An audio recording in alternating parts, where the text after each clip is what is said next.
I'm here to talk about the political persecution and the vindictive victimization of my father, Mr. Sanjeev Bhatt, who is an ex-IPS officer, an Indian police service officer, a dissenter, a whistleblower, but most importantly, he is the sole surviving witness to the state's complicit role and function in the 2002 mass genocide of Muslims in the state of Gujarat. 2002 perhaps marked one of the darkest phases in the history of India. Thousands of Muslims, men, women, and children were systematically targeted and were massacred with exceptional brutality and coordination in the state of Gujarat. All of this was done to fuel the political ambition of one individual. His thirst for power did not quench then and will not quench till any individual who could perhaps stand up against him, question him, or could unmask his heinous crimes in the court of law or in the public forum is put behind bars or is silenced once and for all. The man who I'm talking about is Mr. Narendra Modi, the then Chief Minister of Gujarat, the now Prime Minister of India.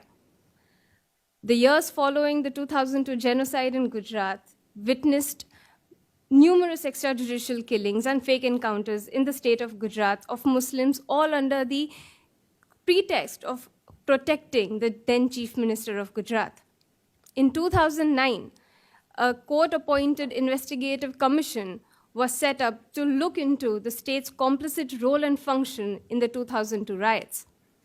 While all the other officials either feigned amnesia or looked the other way or succumbed under political pressure and refused to depose before the commission, my father was the only man who came forward courageously and truthfully deposed before the commission, knowing very well the dire circumstances this decision would garner from the present government. In 2011, my father submitted a sworn affidavit in the Supreme Court of India, putting forward incriminating evidence connecting Narendra Modi and Amit Shah directly to the 2002 Gujarat riots, exposing their link in the various extrajudicial killings, the assassination of the then Home Minister of the state of Gujarat, Harin Pandya, who had secretly started deposing before an independent committee regarding Narendra Modi's role in the 2002 riots. A few weeks after word of him deposing before a secret committee was leaked, he was found murdered in his own car.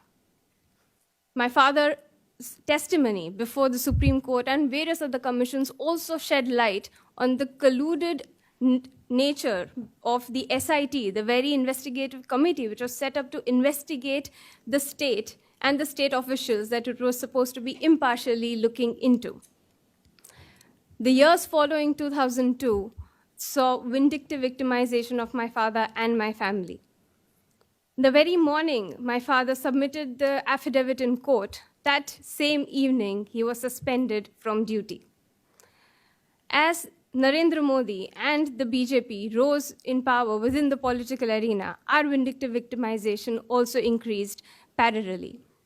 In 2014, when Narendra Modi became the Prime Minister of India, a few weeks following his election, his being elected into office, my father was dismissed from duty under frivolous grounds of unauthorized absence from duty, an absence which was courtesy him deposing before the commission to his obligation, legal and moral, to depose before these commissions to shed light into the complicit nature of the state in the 2002 riots. Ever since 2011, more so after 2014, the family has been hounded by people associated with the RSS, the VHP, be it death threats, be it our phones being tapped 24/7, or us being followed wherever we go. The family has been constantly hounded. All means have been tried to suppress my father's voice and to bury his resolve to fight this regime, to be the voice of all the thousands of victims who suffered at the hands of this regime. In 2018, a few months before the general elections, Mrs. Zakia Jafri submitted an affidavit into the Supreme Court seeking for a reinvestigation of Narendra Modi's role in the state riots, 2002 riots. In July, now please bear in mind, my father is the sole surviving witness to this complicity. He is the sole surviving witness in Mrs. Zakia Jafri's petition. In July 2018, the state withdrew our security, a security which the Supreme Court of India, after having conducted a survey of threat on the family, had directly directed the state to protect the family by giving them a Y category security, which is a very high level security. The state in July 2018 removed our security cover without giving any intimation or without giving any reason. In August 2018, while the family was still in the house, they came and they bulldozed our house and broke it down.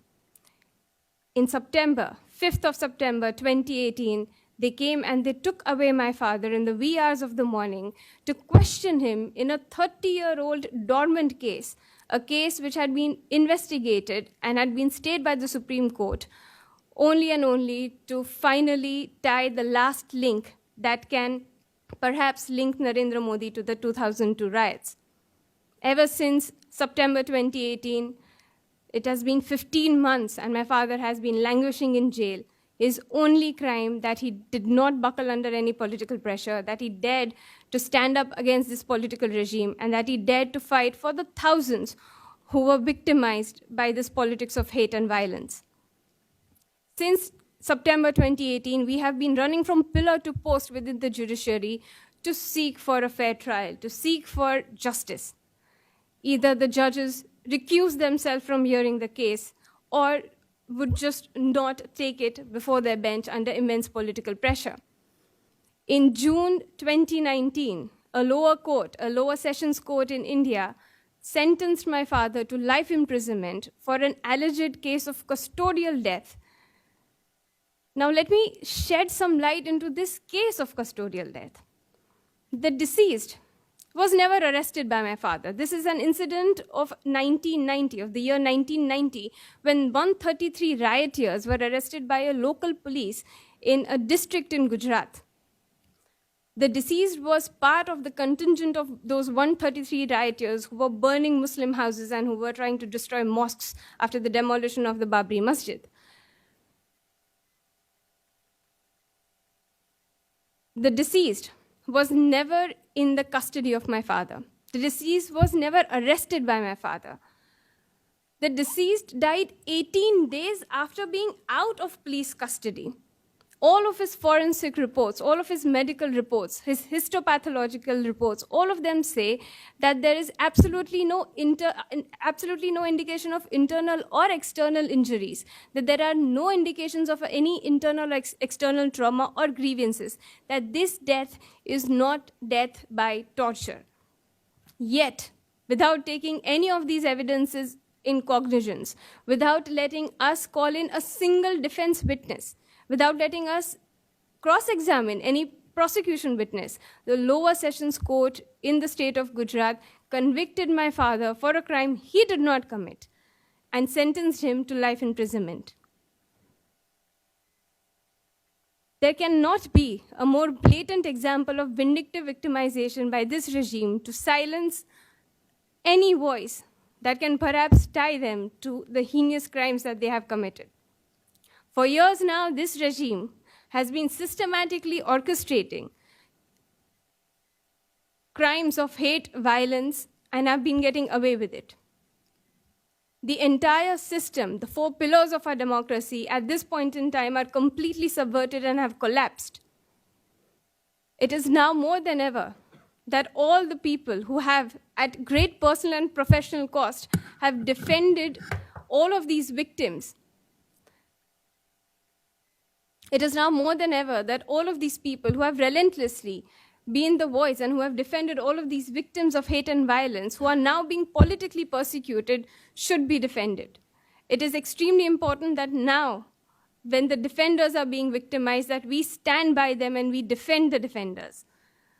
I know a lot of people say that, yeah, it is happening in India, but we are in a different country. It is no more about countries or no more about boundaries. It becomes our moral responsibility as concerned and aware citizens of the world that when we see signs of fascism re-erupting in the world, that we call it out, that we raise our voices and we try to curb it, lest we let history repeat itself. It is no more about my country or yours. It is about justice. It is about basic civil liberty. It is about basic civil liberties, and it is about basic human rights. Thank you.